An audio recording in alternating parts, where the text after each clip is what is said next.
Heyo, I am probably the worst kind of person to go to the zoo with because I get caught up with either how the animals are treated, how they treat each other, or how people at the zoo behave. Like I went to a zoo recently and it was very fun. There was even bamboo placed all over the park, which made me feel right at home. But there were hundreds to thousands of carvings on them from park visitors because apparently leave no trace means absolutely nothing to some. So every time we'd pass by bamboo, I'd always feel the need to complain about how many humans value their aesthetics instead of respecting the things around them. So when I was scrolling through my feed and came across this video of a girl with her pet bat, some of my alarm bells started going off. Not because bats are scary or anything, because bats are awesome, but because something about the bat felt off. In the initial video that I saw, it flew into her hair, which despite the stereotypes is not typical healthy bat behavior. Obviously wild healthy bats avoid humans, but even bats that have been through sanctuaries or rehab don't treat people like roosts or toys, and they tend to keep their distance unless they're being actively handled for care. There were a couple of people asking if she was American because if she was, it's very illegal to own a bat as a pet in most American states, but someone was replying to some of their comments saying that she works at a Russian animal rescue. I couldn't find how they knew that initially, so I DM'd them asking where they got that information, and they sent me this page that she's frequently posted on called Panterik. Panterik is an exotic animal center in Moscow where they have a bunch of various services like a pet store, breeding for reptiles and amphibians, a veterinarian clinic, a hotel for the animals, and education programs. They also do educational tours, feeding shows, and handling courses so more people can learn, but it just seems like more promotion than genuine zoology education. Like this one video featured on their page where she's promoting exotic pets, but to give a biased translation for you, the entire video is basically a marketing spiel exotic pet shops and educational centers in Russia often use to normalize keeping reptiles, amphibians, and other exotics. She says exotics are overshadowing cats and dogs as pets, which is just sales hype. Because while exotic pets have grown in popularity in Russia, they're nowhere near as mainstream as cats and dogs. And even if it was overshadowing them, please do not get a pet just because it's trendy. Oh my god. She also says that taking care of them is super easy and cheap, like around $5 a month, which is very misleading. Reptiles are especially expensive with the initial setup like UVB, heating, humidity control, live plants, insects, supplements, and even if she's just talking about food, it would still be way more than $5 to $6 a month unless you're not giving them proper food. She then says they don't leave their terrarium, don't smell, and don't secrete allergens, which is ironic since the chameleon she's holding is not in its terrarium. Her statements are very misleading since many reptiles do smell, especially when they're not being taken care of properly. They can shed skin, feces can cause odors, crickets or general feeder insects smell worse. People's bodies can react to reptile dander, insect feeders, or mold in human enclosures. Allergies are a lot less common with reptiles since they don't have fur, but it's still not zero. She ends the video saying that they don't share any diseases with humans, which is just flat out wrong. Reptiles are notorious for carrying not only salmonella, but they also transmit parasites, microbacteria, and other pathogens. Claiming that exotic pets don't share diseases is not something a science-based welfare education facility would back, unless it's actually just a pro-exotic marketing rhetoric. I questioned in my head if this video was a bit, but it just sounded too similar to other advertisements that I've seen that pushes inexperienced people to buy exotic pets before they teach those people how to take care of them, which puts profits first over the animals. The video drifts off to some shirtless guy cleaning around her, and it just gives me the impression that they're trying to fake film behind the scenes promo content. So while yes, she does work for this place that has a lot of exotic animals, something tells me that doesn't give her much credibility when it comes to how to take care of those exotic animals. I don't know if it was the same chameleon that she was holding in that video, but she got popular on TikTok because she used to post herself with her chameleon, and people would call her the real life Rapunzel, which is interesting because despite what the cartoon movie about magic hair depicts, chameleons are not animals that enjoy handling. They're solitary, easily stressed, and their stress isn't always obvious until it's too late. In one clip, she kisses the chameleon and it lunges at her, and another creator who actually educates about chameleons duetted that video and pointed out that it was freaking out and that she was mishandling it. It honestly seems that for a lot of her videos, her chameleon was constantly showing signs of stress. I saw another video that inspired a lot of fan art of her where the chameleon is pawing at her hair, and all the comments are like, "Aw, he's brushing your hair. You have your own personal stylist. Do I have to be the friend that's too woke?" The only reason it was brushing her hair is because it was trying to climb. Chameleons are arboreal, meaning they spend their lives moving around in branches, not hanging out on someone's hand for TikTok. One of her most popular videos is where it sticks out its tongue to her nose and recoils when she tries to touch his front foot. In captivity, that kind of behavior behavior with the tongue usually means disorientation, meaning it's treating her face as an object, not interacting with it socially. They typically don't want to be stroked or held, so when one pulls away, it's a pretty clear sign it's uncomfortable or frightened. And all the comments are like, oh my god, you're literally Rapunzel.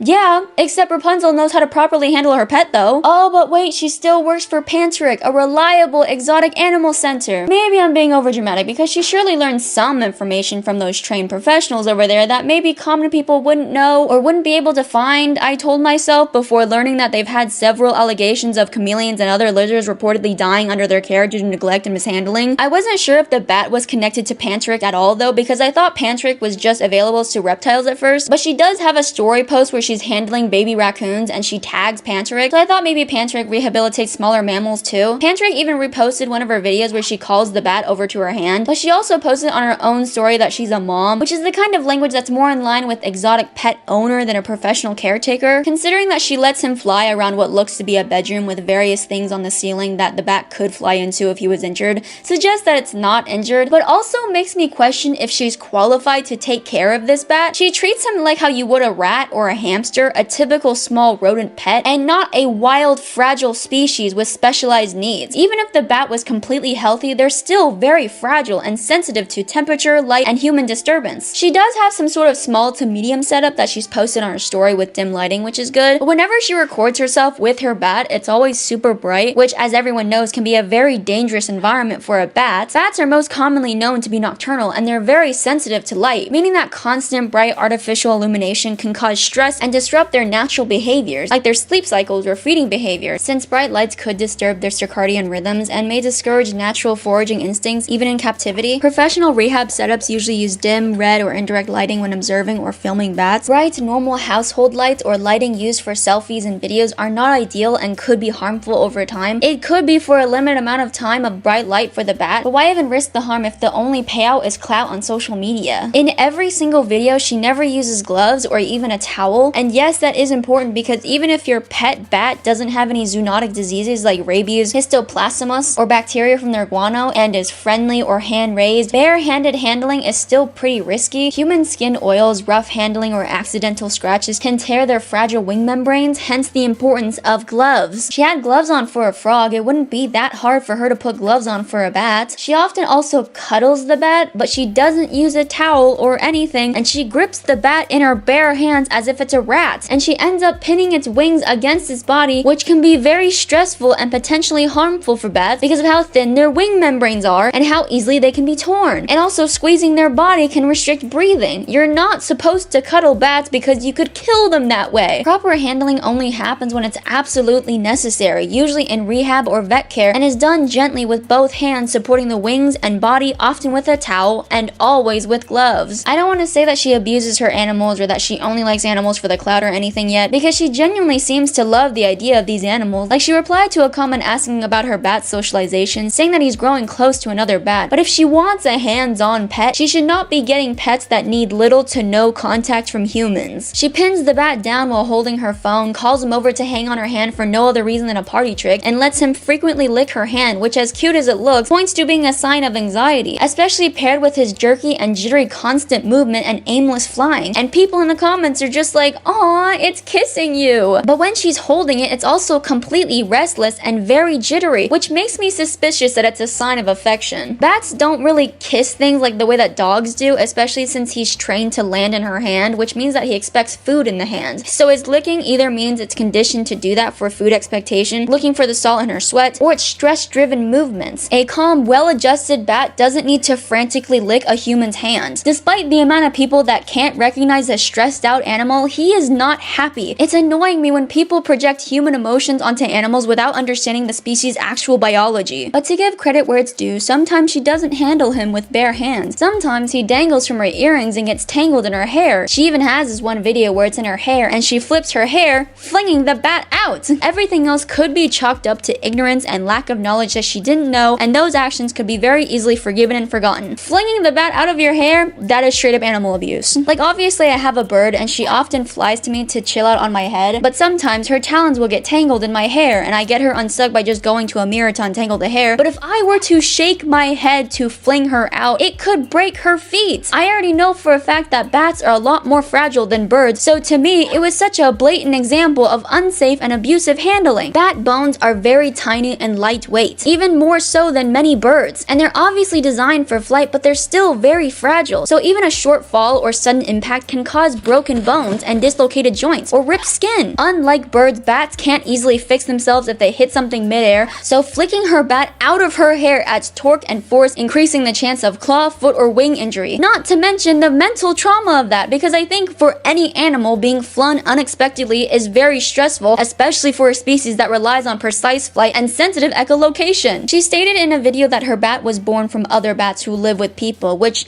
ethically is a bit suspicious, but considering that she was a white woman who had dreads and prompts generative AI shart, I don't know if she'd care about words like ethical. Most fruit bats are not native to Russia, so any imported fruit bat would be subject to strict wildlife import/export regulations and site protection. Russia just regulates possessions of threatened or protected species, so if a species is listed under CITES Appendix 1 or 2, owning it without permits is illegal. Most fruit bats fall under CITES Appendix 2, meaning legal ownership requires government approval and proper permits. That doesn't mean every single fruit bat is illegal, but it's still a serious legal and ethical issue for private ownership. But even if her captive bred bat is somehow perfectly legal and ethically obtained, she still actively doesn't provide him adequate care that guarantees the bat's safety and well-being. I saw a comment that said, "Can y'all just let the girl do what she wants? If this bat passes away, are y'all gonna cry? If the bat gets hurt, are y'all gonna help? No? Thought so. She wouldn't have this type of bat if she wasn't educated on them. Leave her be." This comment annoys me in more ways than one, because for one, just because people online physically can't stop her from mishandling her bat doesn't mean the outrage isn't valid. You don't have to own or handle bats to recognize stress signs or unsafe conditions. Like, experts and enthusiasts often warn about unsafe practices publicly, even if they can't physically rescue the animal. That's a standard part of animal welfare education. Personal freedom does not negate responsibility. Neglect or mishandling can cause chronic stress, injury, or death, whether the owner does it out of evilness or just ignorance. Many people commented something similar along the lines of, if they have this animal, they would know how to take care of it. But ownership or even exposure does not guarantee expertise. Many people can read or attend workshops and still mishandle animals. People impulsively get animals before they know if they can provide it everything it needs all the time. But even if you impulsively get an animal before educating yourself on what they need, you should still be open to fixing your behavior or be willing to give your animal to someone who would care for it better. The people who kept calling her out typically only ever say that the bats can't survive in captivity at all. That isn't entirely true, because bats can thrive in certain well-cared-for zoos, sanctuaries, conservatories, or conservancies. I kept comparing the behavior of this girl's bat to the bats in Luby's Bats Conservancy's content. The bats in the conservancy are always recorded in natural light, which means they can retreat to dark roots whenever it's needed. In the videos themselves, the bats are never physically touched by the humans, because in conservancies they're only ever handled for health checks or necessary feedings, and even then they have gloves and towels so human activity and observation are kept at a safe distance. Their enclosures are huge, so they have large flight spaces, climbing structures, and naturalistic routes, so their environment mimics natural habitats. The behavior of the bats are always calm or relaxed, and even when they're active, they're just eating, flying, or giving social signals, while the pet bat is constantly licking, is completely restless and jittery, and aimlessly flies around. The flying is really telling for me, because whenever my cats brought in bats from outside, so bats going through a near-death experience, they would be restless when they'd get away and randomly fly around the room. If a wild animal who almost got killed is behaving the same way as someone's pet, I feel like people are allowed to have their suspicions about animal abuse. People kept fawning all over this girl in the comments, like that stupid fucking Batman gif, and just, "Oh my god, I love women with fruit bats." What if you loved women who knew how to take care of their pets? Creators using their exotic or amphibian pets purely for content is obviously not a new phenomenon, obviously. And I've seen some say that people blow these animal abuse accusations way out of proportions. But the problem I have is when creators have millions of followers and very large levels of influence use their platform irresponsibly to aesthetically mishandle an animal, a certain percentage of those people are going to think,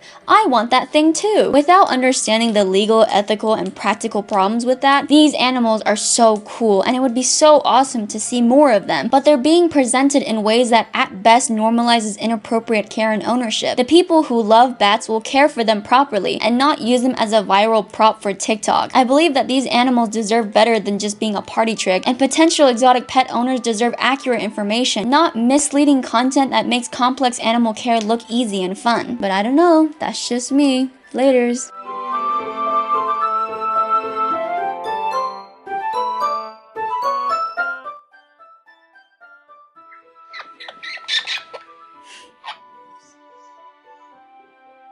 wanna get down?